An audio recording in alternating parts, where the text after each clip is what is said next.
Bruce Gordon with the Minnesota Department of Public Safety.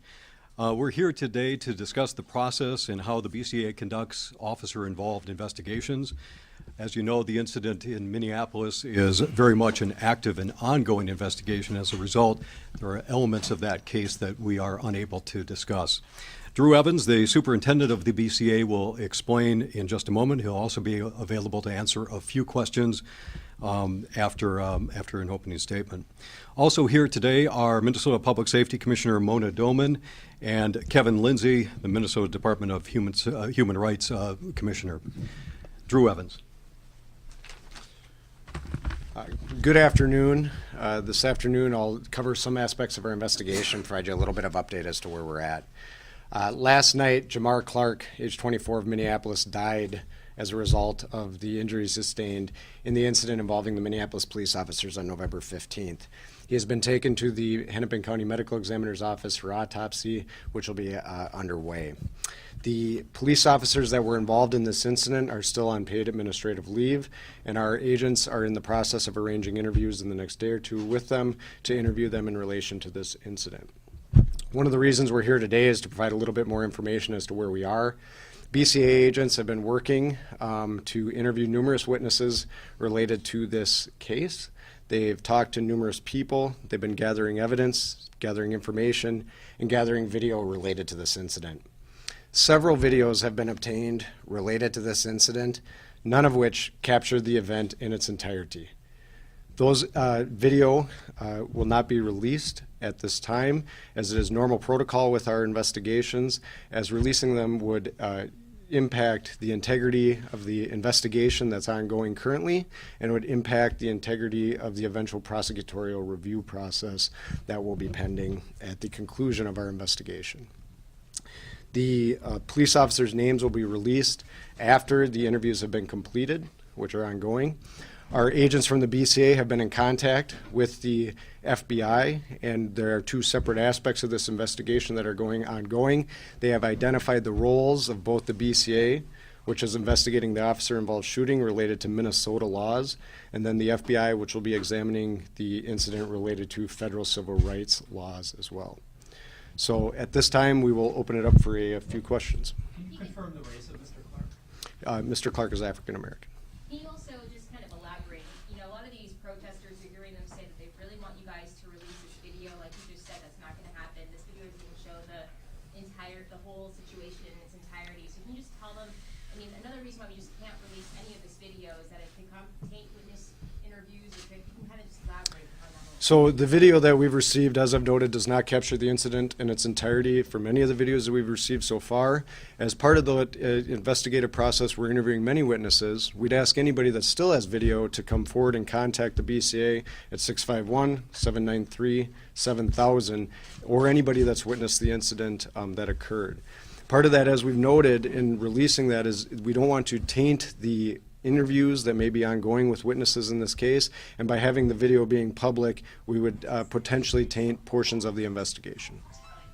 And can you confirm, are these from individual parties, witnesses, or off of dash camera type stuff from Minneapolis PD? So there are no dash camera video in this case. There are no body camera video in this case. The video that's been obtained thus far is there's video from the ambulance rig that was on scene. There's video that was obtained from a police camera in the area that was stationed, a stationed mobile police camera in the area, from Public Housing Authority cameras, from individuals that had recorded on cell phone video, and then we are working with the Elks Club across the street to examine their video. Is the shooting itself, have you made a visual observation of these videos and captured? There is no, again, as part of the investigation that's ongoing, we're reviewing all the video. We're still talking to people to get with that information. There are portions of the incident captured on the video. Your release says Mr. Clark was disrupting paramedics' ability to help an assault victim. What exactly was he doing, and what's his relationship with that victim? That's still part of the information that we're gathering through this. They knew each other. They were people that knew each other. When I talk about disrupting the ambulance personnel, they were trying to provide treatment at the time, and that he was in the area of that. But we're discerning all the details related to that. Can you talk about the process of Minneapolis asking you how long, and it seems like there was, I'm hearing about 10 hours before you guys actually kicked in your investigation, which seems, maybe that is protocol to wait that long, but can you say how that came? I cannot elaborate on the internal process for the Minneapolis Police Department. We were contacted about 8:30 in the morning, Sunday morning. How many times was he shot? That's part of the investigation. Until the autopsy is complete, we would not release that information, but that autopsy is ongoing. To be clear with the dash cam video, was it rolling at all, or it just didn't show anything, or was There it- is no dash cam video at all. No video at So all? these officers had no cameras in their cars or on their body at the time of the incident. There's no dash cam video or body camera video at all. You gave a 2 to 4 month potential period for this investigation. Is it because it's more complex, because there has obviously been officer-involved shootings that you've been involved with, and within 2 days, you seem to have all the answers?